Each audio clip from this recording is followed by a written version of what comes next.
Hello, Damon Melcho, X-Treme Bait Tanks. Today we're in Venice, Louisiana with Captain Jacob Morris. How you doing? Hey, bro. Nice to meet you. Thanks for the invitation on the boat. Let's talk a little bit about why we're down here. I said Venice, obviously. That's Venice, Louisiana. Yes, sir. But it's got to be a lot bigger now. I mean, we're out on the water. We looked at the map. It looked like we were driving off the edge of the edge of the country, off the edge of the world. Tell us what we got going on in Venice, Louisiana. I mean, we have a huge estuary.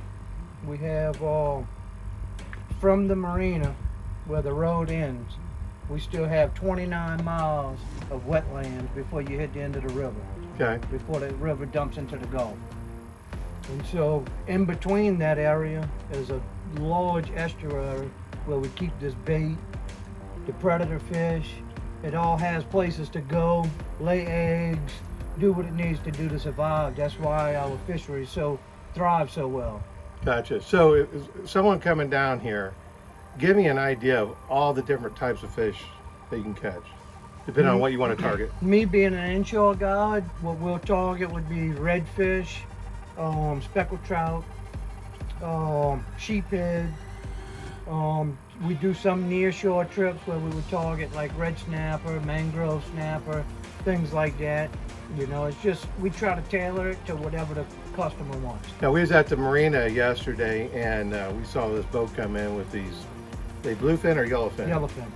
And I mean, big old butterballs. Yes, I think sir. they had like 9 of them or something like that, and the dolphin, Right. which is mahi-mahi. Yes, sir. Beautiful fish. So that's all offshore. That's all offshore. So, yes, sir. Obviously, being a bait guy, let's talk bait. So if you're inshore, shrimp is your primary. That's what we primarily use because it's the bait that's naturally most abundant here. Right, and that's what everything's used to. Yes, sir. Are there other live baits that people use inshore? Croaker, sometimes pogie, which is menhaden, we call them pogie, and sometimes cracked crab, crawfish. During the winter months, crawfish is a real good bait for redfish. Okay. And so, I mean, it's basically whatever's in the area at the time. Sure. Winter time, the shrimp kind of move more offshore, and so the crawfish is the more prevalent bait. All right. So when you and I started talking, it was because you had you're friends with a ProStaffer of ours. Yes, sir. Tim George. Yes, sir. And he was telling you about the bait tank, and that conversation led to the shrimp. So you're 5th generation, right? Yes, sir.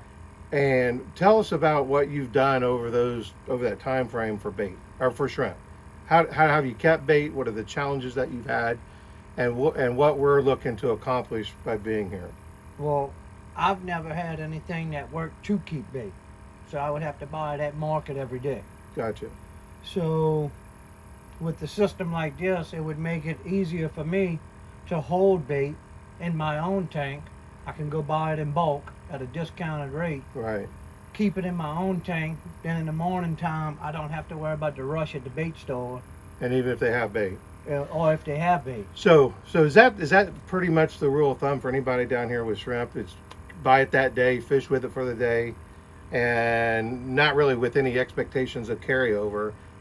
Get up in the morning and start over again. Pretty much. And I mean, the survival rate for shrimp is pretty low. Right. Unless then you'd have to put oxygen tanks on your boat. Right. And you can keep them overnight. They'll last, but you'll still come to a 25% death rate. So what our objective is we believe that with our bait tanks, they do 3 primary things. They'll circulate, filter, and oxygenate the water. But one of the things that I've learned is they don't like the current. Right. So obviously when you got that water being turned over, there is some type of a current in there. So we looked at the baskets and how we can, because the sort of what we was playing around with yesterday seemed to be ideal. Right. We shut the lid though and they all crawled out, so we got to get a basket with a lid on it. But that may be our solution for shrimp. Absolutely. So we're going to build you a shrimp tank, and with your feedback we will be able to tweak it so that it can be something that really anybody's going to be able to get a hold of once we've confirmed it works. Right. It meets our needs. Yeah, and I mean, it'll just be a trial and error basis at first, but Yeah. just from what I seen over the nighttime, Yeah. letting them sit in there, seeing how they would react in the morning, and then coming back to, out of the amount of shrimp we had in there, 20 dead. That's phenomenal. Wow. Wow. You know, And that's just the first time we put shrimp in it. right. We didn't do anything else to the tank but just put shrimp in it the way the tank's set up right now for bait fish. And I think we were both of the same opinion. If they'd have stayed in their basket, we may have had 0 to none, or very little, Right. if any.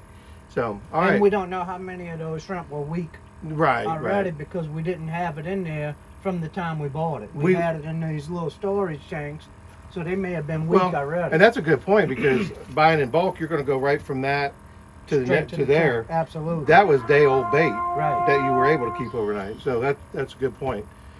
Well, again, love it. This is just absolutely amazing. So let's talk a little bit about your charter. Okay. Because if anybody obviously wants to come down, whether it's a repeat or first time, I know this is a bucket list location for a lot of people. So tell us about how they can reach you, and I'll post this on the page here. But Okay. tell us about your charter. Name of your charter is Salty Marsh. Salty Marsh Charters. Okay. And it's area code 504-248-6765. Okay. And I mean, we do full accommodations if people want it. We have a houseboat that we rent out to clients, and we have a 3-bedroom, 2-bathroom house that we converted into a lodge. We do all-inclusive packages where we'll cook for you.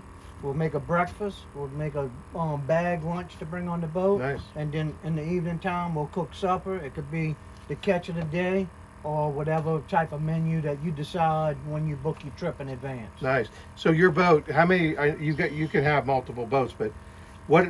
How many people on a boat? We'd like to keep it to 3, Okay. just with the casting and everything. Yes. You know, we don't want people. Yeah. Yeah. We know.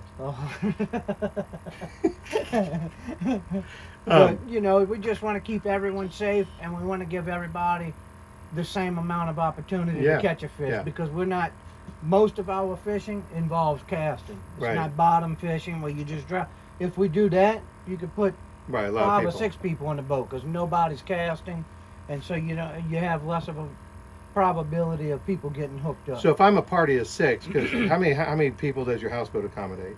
My houseboat accommodates 8, and Okay. the lodge accommodates 7. Okay. There's So 7 beds. So like I said, if I'm a party of 6 or 8 or 9, you have access to other boats. Absolutely, yeah. Right. I have a core group of guys that I work with Gotcha. that most of them are family members, and then Perfect. a couple of friends, but I'm really particular about who I use, because I kind of demand a certain level of, you know, camaraderie with the clients, and, you know, professionalism, you know, and willing to work hard to put you on fish. Yep. Awesome.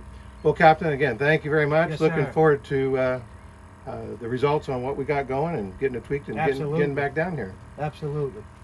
As always, if you have any questions about X-Treme products, prices, or sizes, visit XtremeBaitTanks.com. Until then, we hope you have an X-Treme day.